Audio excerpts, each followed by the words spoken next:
Hello everyone, good day. I am Mary Grace B. Rubio and I am the assigned reporter of Chapter 6, which is the Developing Curriculum Guides. I will be presenting to you the introduction, which includes the topics for discussion, the preparing instructional objectives. Under of these are the cognitive domain, the affective domain, the psychomotor domain. The second one is the developing instructional guides, under of which is the daily lesson plan, the course syllabus, the an individual teaching unit, and a self-instructional modules. Curriculum materials in the form of lesson plans, modules, and syllabi are indispensable guides in the daily classroom contact and communication between the teacher and the students. They are best written by the teacher herself, since she knows what and how she expects the students to accomplish the learning materials that will be needed and how she will be able to assess their learning outcomes. Her competence in preparing such self-directing materials would depend on a solid background of the content, skill in employing a wide variety of teaching strategies, and a rich experience in using assessment techniques. Okay, so this chapter will discuss how to prepare some easy-to-use curriculum guides, and the most common form is a daily lesson plan or a brief module for a single unit. They are complete learning packages starting with lesson objectives, preliminary activities before introducing the lesson, and the lesson proper and brief assessment questions.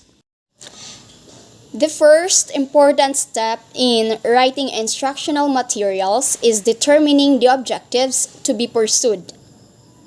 And to assist the teacher in preparing behavioral objectives, following are some examples. The first example, the preparing instructional objectives, which is the first topic of this chapter, okay?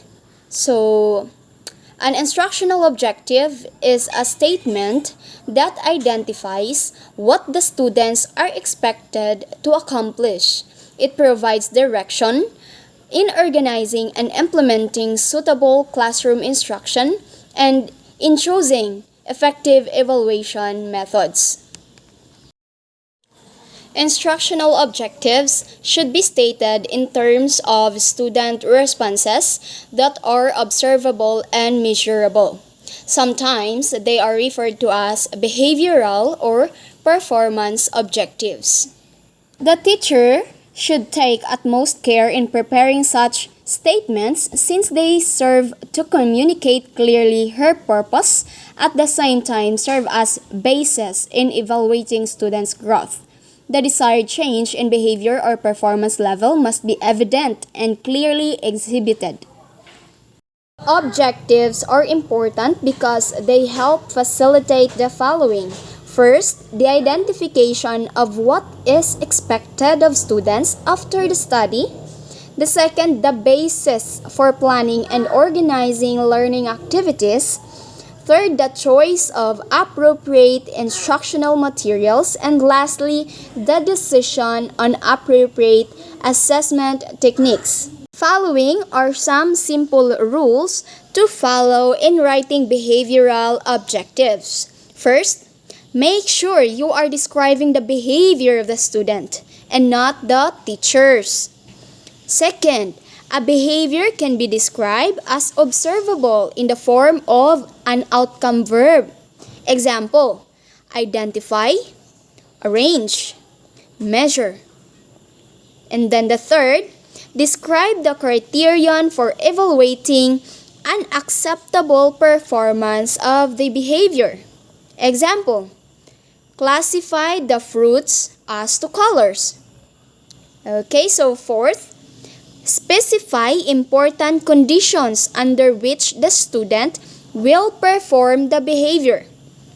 Example, measure the height of the seedling after 1 week. Okay? And the last but not the least, Remember to measure only one outcome verb for each objective. Next, one of the best sources of instructional objectives is the Taxonomy of Educational Objectives prepared by Benjamin Bloom in 1982. The taxonomy is divided into three large domains: the cognitive, the affective, and the psychomotor domain. So, here are the following of the reprint of the taxonomy. First, the cognitive domain. Cognitive objectives are those that use academic knowledge to develop the intellectual abilities of students. They are divided into 6 levels. Okay? So first, the knowledge. This requires the students to recall facts, concepts, and generalizations. The second one is the comprehension. Checks whether the students understand the information learned, like translating materials from one form of communication to another using their own words. Third, the application.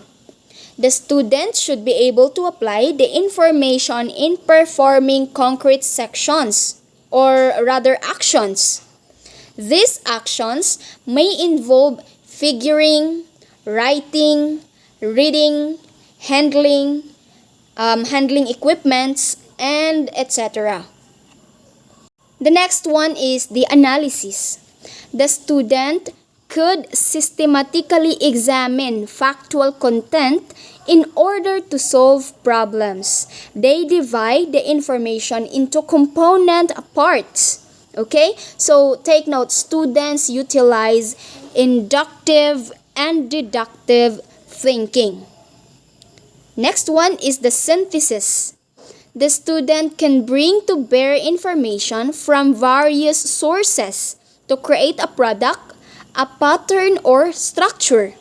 Okay? So the product can take a variety of forms. It may be a written, oral, practical, and others. Next is the evaluation. The student can apply a standard in making a judgment on the worth of something, an easy, an action, or a design, and etc. They use decision-making skills. Okay, so here are the following action words used in formulating objectives in the cognitive domain. Okay, so first one is the knowledge, recall of facts. Here are some examples. The terms: name, identify, state, select, list, match, label, reproduce, extend, and reorder. Next, in the comprehension or gain meaning: compare, classify, describe, give examples, order, estimate, distinguish, predict, okay, convert, manipulate, or the last one is the modify. The third is the application. Use a new situation, okay? First, demonstrate, solve, apply a role, show, measure, compute, operate, use, and illustrate. Next is the analysis, a break into parts. Say, here are the terms: differentiate, distinguish, select, separate, prove, infer, break down, define, analyze, point out, categorize, and detect. Next is the synthesis or organize. Here are the terms: summarize, design, combine, reconstruct, draw, relate, organize data, devise, prepare, recognize, produce, create, and revise. And the last is the evaluation, make judgment. Here are the terms: interpret, explain, criticize, justify, recommend measures, suggest, appraise, contrast, discriminate, deduce, conclude, support. Next is the affective domain. The affective domain deals with how students are affected by their learning. Bloom's taxonomy divides affective objectives into 5 categories. They are described as follows. Okay? First is receiving. The student shows willingness to attend to particular classroom stimuli or phenomenon in the environment. Next, responding. The student is required active participation based on the stimuli. Next, valuing. The student displays definite involvement or commitment toward some experience. The fourth one is the organization. The student has integrated a new value into his or her general set of values and can give it its proper place in a priority system. The last one is the characterization by value. The student acts consistently according to the value and is firmly committed to the experience. The third domain is the psychomotor domain.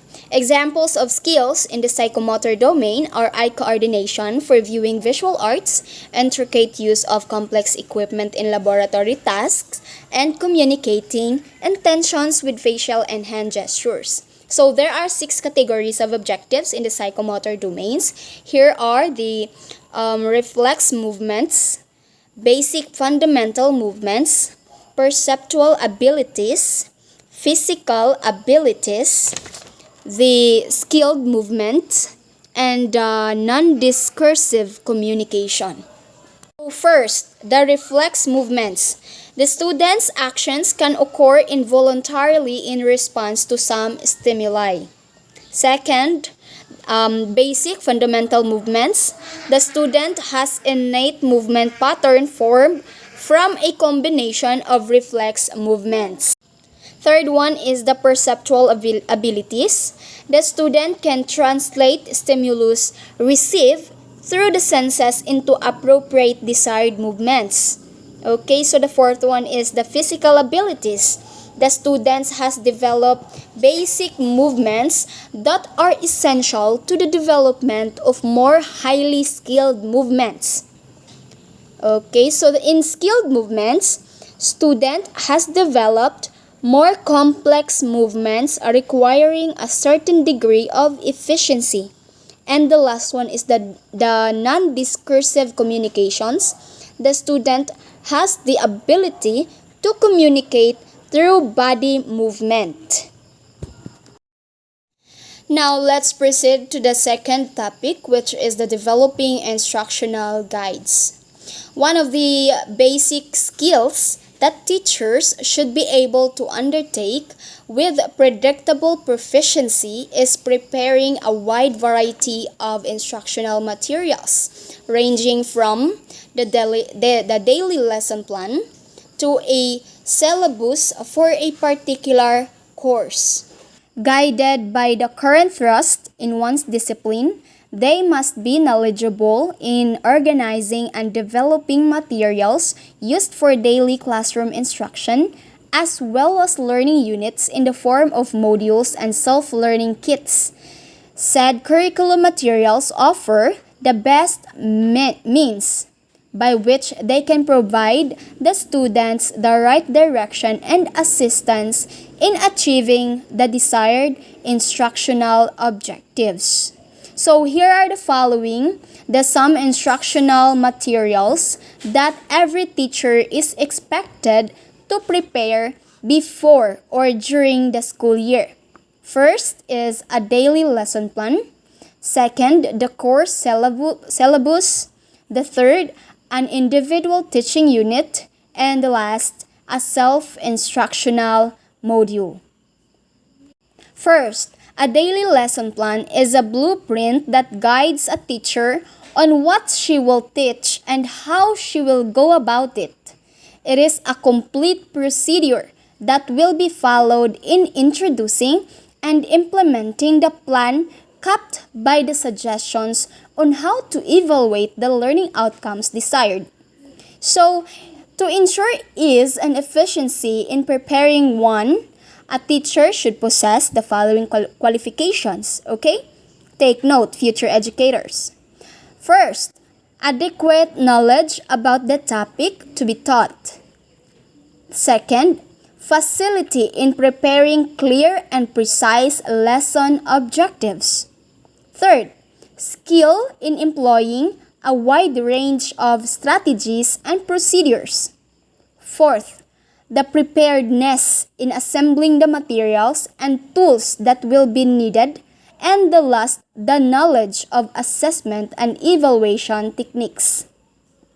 A simple lesson plan includes, among others, a brief statement of the objectives and a smooth sequencing of the learning activities. It is presumed that the equipment, tools, and materials are organized and arranged within reach ahead of time. It is concluded with a kind of assessment to find out whether the objectives have been achieved. Okay, so showing to you the lesson plan format, lesson plan number, under is the topic or the subject. Next is the suggested time allowed. Number 1 is the objectives. Under of this is the general and the specific, and under of this specific is the three cognitive domain. The three domain. First is the cognitive domain, the affective domain, and the psychomotor domain. The second is the textbook pages or the references. The third is the materials needed. Enumerate the materials, including the equipment that will be used. And then here is the letter A, the preliminaries, introducing or initiating, motivating or mood setting, organizing groups if lesson calls for it, and then reminders in careful use of equipment. Next is the lesson proper. First, using the appropriate teaching strategies which have been previously decided on. Proceed with the learning activities such as performing laboratory investigations, discussions, reporting, or cooperative learning strategies. Such activities are dictated by the lesson objectives. Okay, so the next is provide additional information or data that may be needed to support their findings. Such will also be helpful in answering application questions. The third is be prepared for a modification in the procedure if needed. Fourth, substitution of materials may be allowed.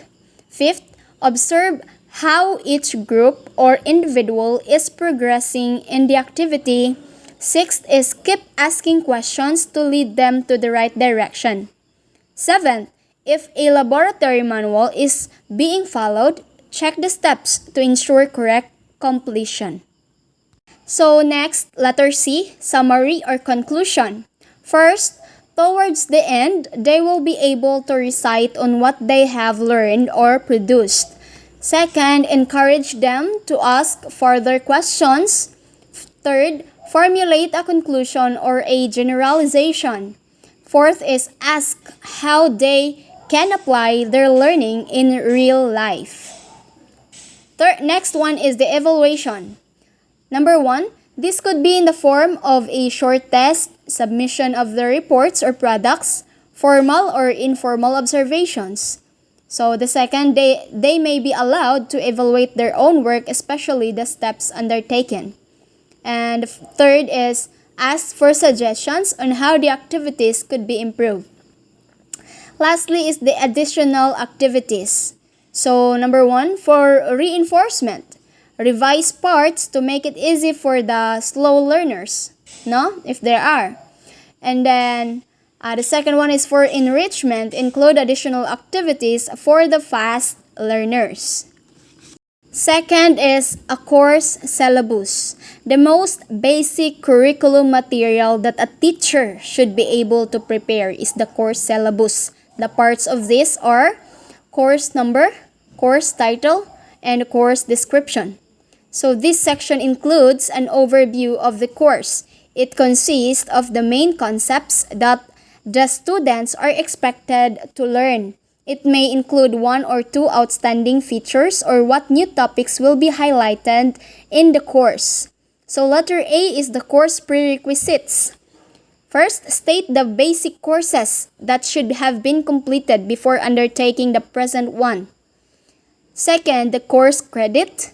State the number of recitation periods per week and the total number of recitation hours for a whole semester or year. Then, the corresponding number of units earned after completing the course is indicated.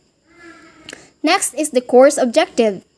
First, state the general objectives of the whole course, and then next is each topic or lesson should also include a general and specific objectives.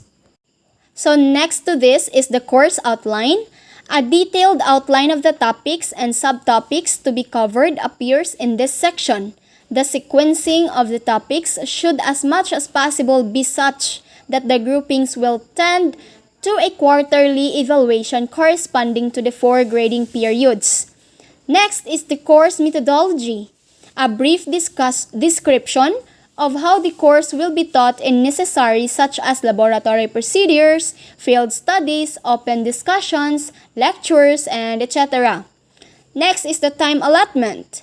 The approximate time that will be spent for each main section should be indicated also.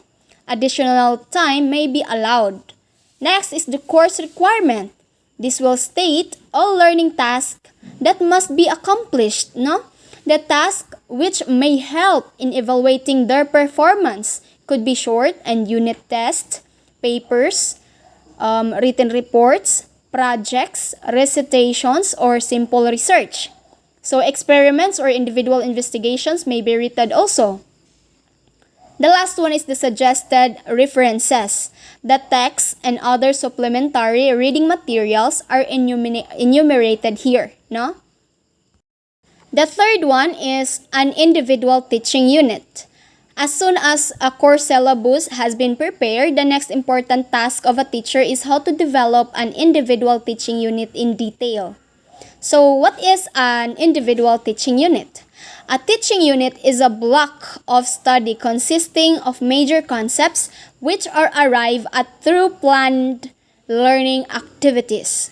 Like any teaching aid, it requires careful planning as to the major ideas to be presented and the desired abilities or skills to be acquired. So, a format in developing a single unit are as follows, no? First, unit title. State what the unit is about, including its scope and coverage. Next, relevance of the unit. Relate the unit to the present needs of the students and their environment. And then, concepts included, no?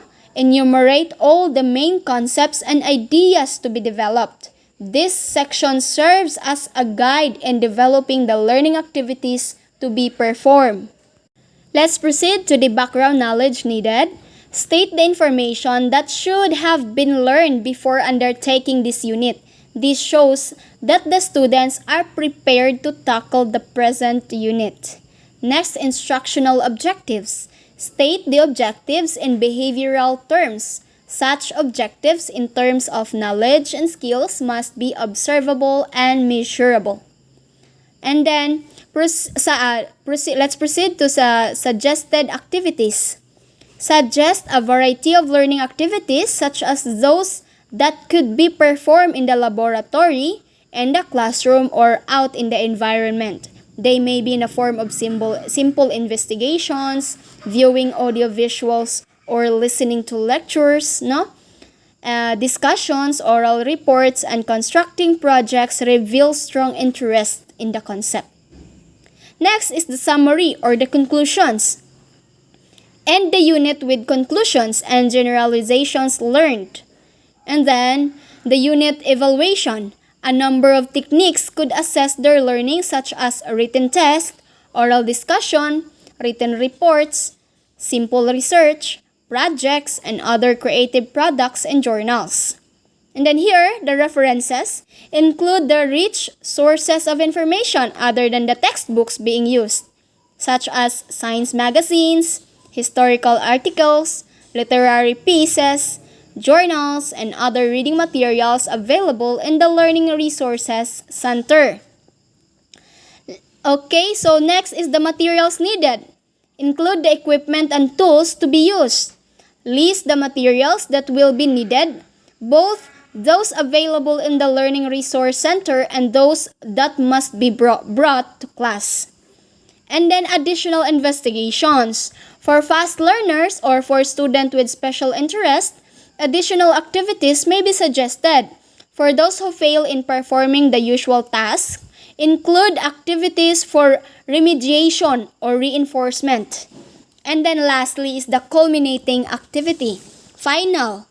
Enriching activities such as exhibits and displays of accomplished tasks in the form of collections, projects, albums, and literary pieces may be undertaken.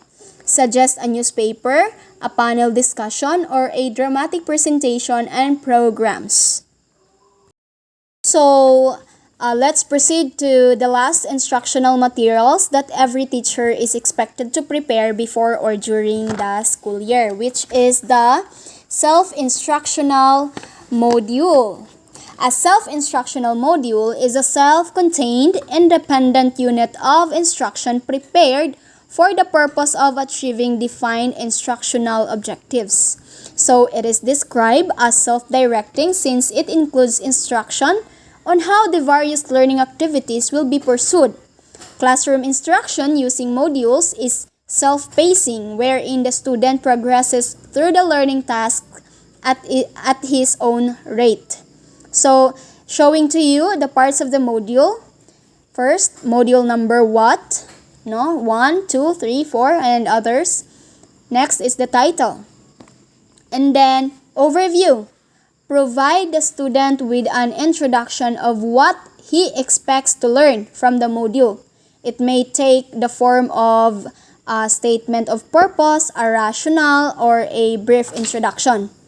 It includes a statement on why the module is important or how it relates to the present needs and conditions in the environment. Next, objectives. State what the students should be able to do or discuss after completing the module. Some objectives may be indicated as cognitive, affective, and psychomotor. They must be expressed clearly and easy to understand, especially everyone will be working by themselves, no? And then, pretest. This test, which must be answered before undertaking the study, is intended to find out what each one knows at the start. It may be in the form of a 10-item multiple choice test, which can be checked easily, or 5 to 10 questions. And then, references. Enumerate a number of references such as textbooks, magazines, newspapers, and other sources of information such as tapes, slides, and other audiovisuals. No? Other materials must be available in the Learning Resource Center. Some may be brought to school. Next is the learning activities.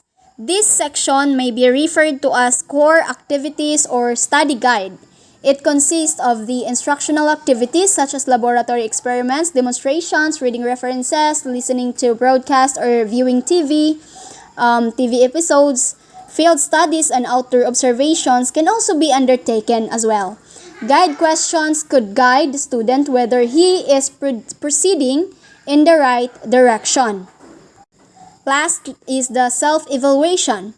Questions to be answered would indicate if the objectives set were achieved. If not, he may be allowed to repeat the activities. No? Next is the enrichment studies. This may be optional, but sometimes a student may be interested to extend a little farther in activity that is of special interest. Lastly is the post-test. After the completion of the learning task, this test is intended to assess what and how much have been learned. This is self-checked, so the items must require exact answers that are easy to correct. A score of 80% and above is sufficient, and he may be allowed to proceed to the next module.